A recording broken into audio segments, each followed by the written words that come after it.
Hi, I'm Nate Savage, and welcome to Lesson 8 of the Rhythm Guitar Quick Start series. Now, so far, we've been going over power chords and bar chords and how to move them all around the fretboard. But no rhythm guitar series would be complete without some open chords. So in this lesson, I'm going to teach you some of the most essential open chords that you're going to need to know as a rhythm guitar player. Bar chords and open chords often go by the same name, but they sound very different. So for example, you have your G bar chord right here that you can use, or you can use an open G chord too. Not only do they sound different, but they can be played on different locations on the fretboard. So depending on what it is you're playing, you may want to use a bar chord at some time, and you may want to use your open chord at other times. It's important to know both just to give yourself some tonal options and a greater amount of freedom on the guitar. The open chords we're going to be learning in this lesson are G major, C major, D major, E major, E minor, A major, A minor, B, and F. You already kind of know the F and B chords because I'm just going to be teaching you the bar chord shapes for them. I thought it was important to include those in this lesson because they're right down here by where all of your open chords are. If you already know those chords, that's fine, but I would encourage you to watch the entire lesson because I'm going to be giving you some tips on making your chords sound clean and your chord transition sound smooth. This is going to be a lot of information, so don't feel like you have to have all of these chords down before you move on to some other things. Just take one or two at a time, work on them, incorporate them into your daily practice routine. Once we go through all these open chord shapes, we're going to apply them to some of the popular chord progressions that we went over in a previous lesson. So let's jump right in. The first chord we're going to be learning is an open G chord, and there's two fingerings that I'm going to show you for this chord. One uses your first, second, and third fingers, and the other one uses your second, third, and fourth fingers. A lot of newer players use this shape for their G chord just because it's easier than using your pinky. But let's go through both real quick. Put your second finger on the third fret of the low E string, right behind the fret, right down on the very tip of your finger. Then your first finger is going to grab the second fret of the A string, right behind the fret again. And then your third finger is going to grab the third fret of the high E string. And that's your open G major shape. You can strum all 6 strings for this chord. That's the first way that I told you you can make this chord. The second way is to use the exact same shape, but use your second, third, and fourth fingers instead of your first, second, and third. And the advantage to using that fingering for this chord is it's really easy to get to a C chord, an open C chord, which is a really common change. So that leads us into our second chord shape, which is a C major chord. So put your first finger on the first fret of the B string, second finger on the second fret of the D string, then your third finger is going to grab the third fret of the 5th string. And for this chord, you leave the low E string out, you don't play it at all. And a lot of people have trouble reaching out and grabbing the 3rd fret with their 3rd finger. That's the biggest trouble spot for this chord for most newer players. So what you want to do is make sure that you have some good posture going on with your hand. If you're having trouble reaching that, bring your elbow down. It puts your hand in a better position to come grab that note with your 3rd finger. Next open chord we're going to look at is an open D major chord. And let me just show it to you real quick. You're only going to use the top 4 strings for this chord. Put your first finger on the 2nd fret of the G string. And your second finger is going to grab the 2nd fret of the high E string. Your third finger is going to grab the 3rd fret of the B string. And you're going to leave the low E and A strings out. Just strum the top 4 strings. And a problem a lot of players run into with this chord is that their fingers are so scrunched up here that they end up muting the surrounding strings. For example, your third finger can really easily mute this high E string if you're not careful. So you're going to want to make sure to come right down on the very tips of your fingers. Next chord we're going to learn is our open E major shape. And if you've already learned your bar chords, then you already know this chord shape. If not, here it is right here. You can strum all 6 strings for this chord shape. Put your first finger on the 1st fret of the G string.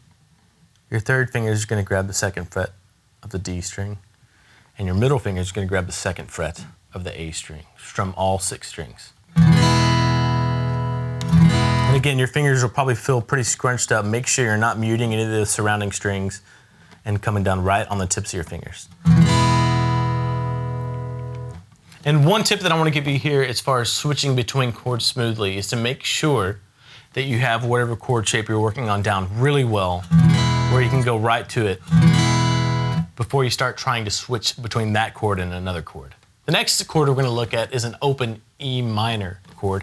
And this one is really easy if you know your open E major chord. All you have to do is take your index finger off of that first fret of the G string,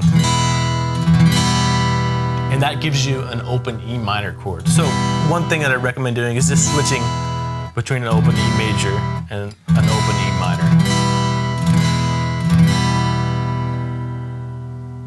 All right, the next chord on our list is an open A major chord. And if you know your bar chord, you already know this, but let's go over this just in case. Put your first finger on the second fret of the D string. Then you're going to come scrunch your second finger right up here on that same fret, but on the G string.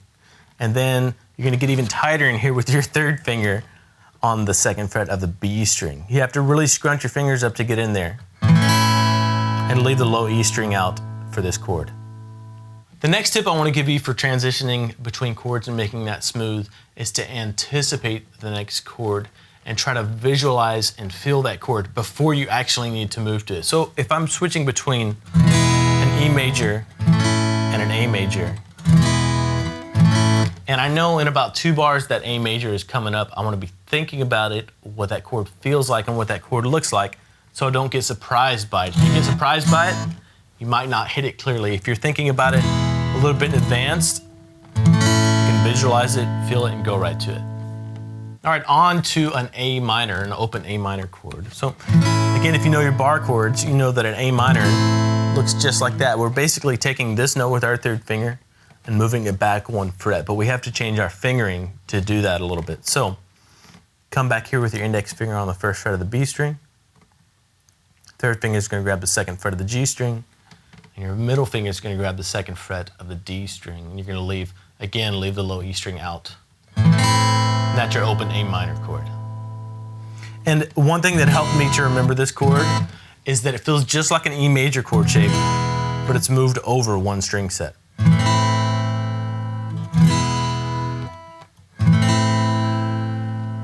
So let's move on to our F major chord, and like I said earlier, we're going to be using a bar chord for this F major chord. So put your index finger across all 6 strings on the first fret, then the rest of your bar chord is going to fall in place. Your middle finger is going to grab the second fret of the G string, pinky is going to grab the third fret of the D string, and your third finger is going to grab the third fret of the A string. Make sure that you have good bar placement back here right behind the fret, kind of on the bony edge of your finger instead of the soft middle part right there.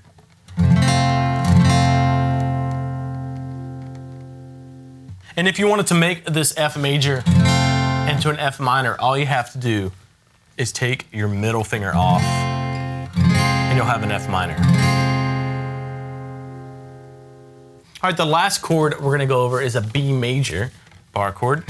Get your first finger set up on the second fret of the guitar right there, and your root note is right here on the second fret of the A string. So that's your bar, and the rest of your bar chord is going to fall in place. So your second finger is going to be on the 4th fret of the D string, third finger is going to be on the 4th fret of the G string, and your pinky is going to grab the 4th fret of the B string. Try to relax as much as possible when you're making these chords, and if your guitar seems like it's just really hard to play, you might want to go have it set up by a professional. It's pretty inexpensive and it can make your guitar play as easily as possible. And again, if you want to turn this B major chord into a B minor chord, all you have to do is kind of make the switch with these 3 fingers that are making the A shape into an A minor shape.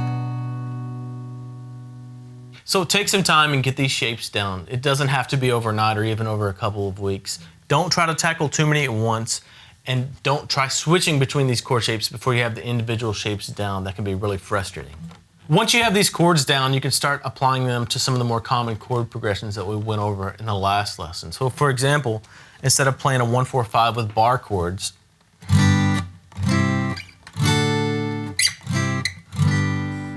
you can use your open chords to do that. So G, C, D.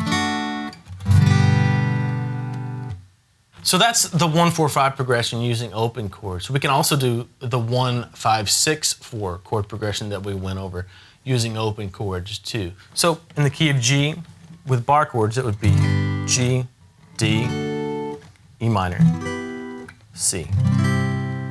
If we did that with open chords, do the exact same thing, G, D, E minor, C. It gives you quite a different sound, and it gives you some options that you can choose from depending on what kind of sound you kind of want to portray in your playing. Now it's time to apply these open chords to some real music. So pull up the jam track for this lesson. It's basically just the drum loop that you can use to work on these chord progressions using your open chords.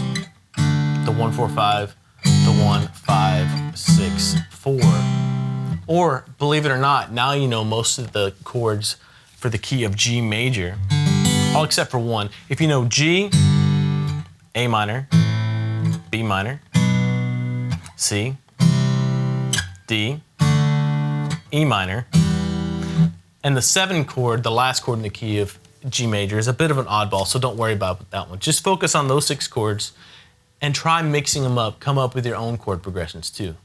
Here's an example of how I would apply the 1-4-5 and the 1-5-6-4 chord progression to this jam track using these open chords.